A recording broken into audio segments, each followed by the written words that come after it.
Welcome back from the South. August 31st marked 5 years since Brazil's first woman president, Dilma Rousseff, was illegally impeached for a widely practiced budgetary infraction she was later exonerated from. From Sao Paulo, our correspondent Brian Meir reports. August 31st marks the 5-year anniversary of the illegal removal of Brazil's first democratically elected female president, Dilma Rousseff, from the Workers' Party, through a process that's commonly referred to now as a parliamentary, mediatic, and judicial coup supported by the Brazilian military.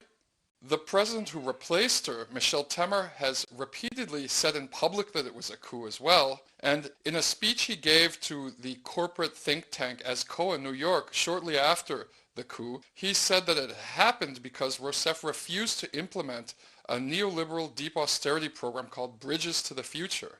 One of the most important things that Rousseff did as president in 2014 was that she allocated 10% of Brazil's GDP for public education using profits from the Petrobras state petroleum company. One of the first things that Michel Temer did after he took office was cancel that law and then push through a constitutional amendment freezing all public health and education spending for 20 years.